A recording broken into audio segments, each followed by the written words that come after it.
तर नमस्कार मित्रांनो, स्वागत आहे तुमचं आणखी एका व्लॉगमध्ये। आजचा व्लॉग असा आहे की आपल्या घरी आज सत्यनारायणाची पूजा होती। गणपती बाप्पा आपल्या इथे विराजमान झाले 10-11 दिवसांसाठी। तर त्याच दरम्यान आपल्या इथे सत्यनारायणची पूजा होती जी संपन्न झालेली आहे आणि त्याचबरोबर आपल्या इथे भजन संध्याचा कार्यक्रम आयोजित केलेला आहे। तर तुम्हाला मी रॉ भजन जे आहे, जे पिढ्यानपिढ्यापासून चालत आलेलं आहे, त्या भजनाचा मी तुम्हाला आज आस्वाद देणार आहे। शेवटपर्यंत ब्लॉग बघा। तुम्हाला आधी सत्यनारायणची पूजा दाखवतो घरी झालेली आणि त्यानंतर सरळ आपण जाऊया भजनी मंडळाकडे, जिकडे भजन चालू होणार आहे। त्यांच्याशी आपण खूप साऱ्या गप्पासुद्धा मारलेल्या आहेत, त्यासुद्धा तुम्हाला शेवटी बघायला भेटतील। खूप छान असा त्यांचा प्रवास त्यांनी या व्हिडिओमध्ये आपल्याला सांगितलेला आहे एका छोट्या इंटरव्ह्यूद्वारे। तर शेवटपर्यंत म्हणूनच ब्लॉग बघा, भजनाचा आनंद घ्या, लाईक शेअर सबस्क्राईब करा आणि चला जाऊया आता आपण थेट सत्यनारायण पूजेकडे आणि तिकडून सरळ आपल्या भजन संध्याकडे।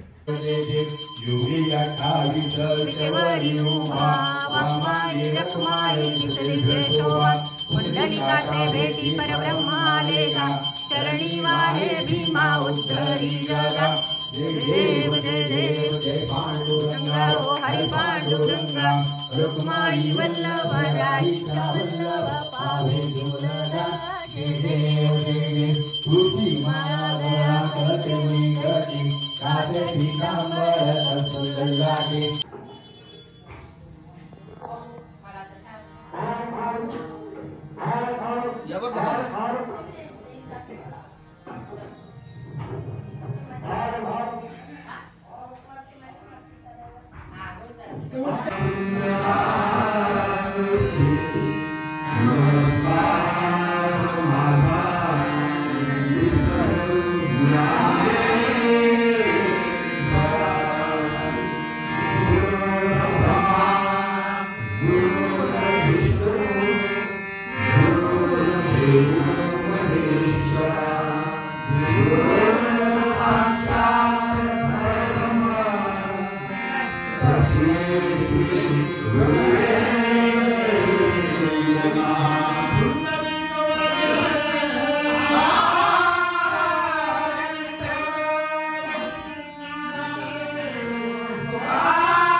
बरं आहे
हे घ्या. अजून कोण आहे?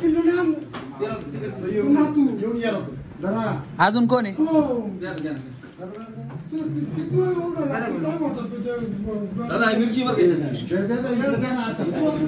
द्या दादांना द्या. हा त्यांना द्या. हो अजून घ्या बरं का. अजून घ्या. अजून कोण राहिलं? तुम्ही घ्या. हो तुम्ही घ्या. कोण राहिलं? हा 1-2 ठेवा तिथं घेतील. हा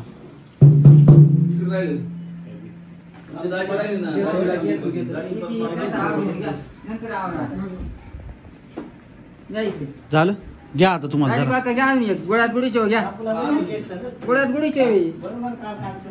ओके. ए सोनू हे जर सोनाली जर हे ठेवू का? झालं. तर आता आपण जे भजले मंडळ आलो होतं आपल्या घरी त्यांच्या बरोबर आहे इकडे आणि बाबा आहेत आपल्याबरोबर. बाबा तुमचं नाव सांगा मला पूर्ण एकदा. भरत नाना धादवड. आणि बाबा तुम्ही हे जे भजनी मंडळ चालवताय किती वर्षापासून करताय हे सगळं? हे अंदाजे 45 ते 50 वर्षापासून. बरं. आणि जे तुम्ही हे सगळं करताय तर त्याच्यामध्ये अडी अडचणी काय आल्या या 45 वर्षात तुम्हाला? आम्हाला अनेक अडी अडचणी आल्या. साहित्यासाठी त्यावेळी म्हणजे रोजगार दुर्मिळ होता. त्या काळापासून लोकवर्गणीतून समजा तुमच्या तिथे आम्ही भजनाला आलो तर तुम्ही काहीतरी आम्हाला मानधन द्यायचे. त्यावेळी त्या काळात 50 रुपयापासून 100 रुपयापासून असे जशी ऐपत असेल तसे लोक द्यायचे. आणि तुम्ही हे त्यावेळेस जे करायचे त्यातूनच संसार चालवायचे की हे एक वेगळा मार्ग होता तुमच्यासाठी? नाही नाही, संसार म्हणून आम्ही हे हरिनाम केलं नाही. बर. हे एक आमचा आनंद, आमच्या मनाचा आनंद तुमचा एक छंद. छंद आणि आनंद कसा लुटायचा त्यापासून शांतता कशी मिळेल म्हणून आमचा हा एक छंद आहे. आणि 45 वर्षापासून आधी किती लोक तुमच्या ग्रुपमध्ये होते आणि आता ते किती वाढून किती झालेले? त्यावेळी जास्त लोक होती आणि आता ते कमी होत आता चाललंय. कमी होत चालले. हा थोडं लोप पावत चालले, परंतु आम्ही ते लावून धरलेलं आहे. यात तरुणांनी जास्त सहभाग घ्यावा अशी आमची इच्छा आहे. तरुण मुलांनी तयार झालं पाहिजे. हे जे तुम्ही आता म्हणले मला की आधी खूप होते आणि आता कमी होतं, काय कारण वाटतं याचं तुम्हाला? त्यात कारण आता नवीन टीव्हीचे माध्यम आले, हे अनेक मोबाईलचे साधनं झाले, त्यामुळं याकडे तरुण वर्ग लक्ष द्यायला तयार नाही. नव्या पिढीला काय संदेश द्याल तुम्ही याच्या माध्यमातून? नव्या पिढीनं यामध्ये सहभाग हिरिरीनं घ्यायला पाहिजे, कारण हे लोप पावत चाललेले आणि यावरतीच जे काय आहे ते यावरतीच चाललेले आहे. वारकरी संप्रदाय. हा, वारकरी संप्रदायावरतीच चाललेला आहे. बरं बाबा, आता अजून एक प्रश्न असा की तुम्ही हे सगळं करताय तर तुम्हाला घरून सपोर्ट आहे का? तुमच्या घरात सुद्धा आता तुमचे मुलं नवीन पिढीचे आहेत, ते तुम्हाला कशा नजरेने बघता? म्हणजे की बाबा आता आपलं कीर्तन करताय, बरोबर, त्याच्यावर त्यांचं म्हणणं काय? सपोर्ट आहे का त्यांचा तुम्हाला? नाही, आमच्या घरातून पूर्णपणे पाठिंबा आहे. मुलांचा आहे, घरातील सर्व आई वडिलांचा आहे, त्यात काय कोणाची हरकत नाही. आतापर्यंत किती कार्यक्रम तुमचे झाले असे महाराष्ट्रामध्ये? कुठे कुठे गेले तुम्ही? कोणत्या आता भागात? आम्ही महाराष्ट्रामध्ये बऱ्याच ठिकाणी म्हटल्यानंतर मुंबई, पुणा, इथं नाशिक, संगमनेर, सिन्नर, आसपासचे जे आपल्या अकोले तालुक्याच्या शेजारी आणि आपल्याच परिसरातील किंवा गावातील जे बाहेर गेलेले आहे नोकरीनिमित्त, तर त्यांनी आवर्जून आम्हाला अनेक वेळा भजनाला बोलवलं. त्यानिमित्त आम्ही आमचा प्रवास चालूच आहे. आणि अंदाजे किती कार्यक्रम झाले असतील आतापर्यंत? अंदाज सांगताच येणार नाही. असे हजारोच्या वरती गेले असते, बहुसंख्य. शासनाने तुम्हाला याच्यासाठी काही मदत केली? नाही, आजपर्यंत आम्हाला शासनाने काही मदत दिली मग हे जे तुम्ही हे जे वाद्य वगैरे हे सगळं कसं? स्वखर्चानी. आमंत्रणाचे पैसे भेटले तर त्याच्यामुळे सो खर्च. बरं, म्हणजे जे सरकारकडून काही अपेक्षा आहे का मग याच्या संदर्भात? शासनानं दिलं तर आनंद आहे.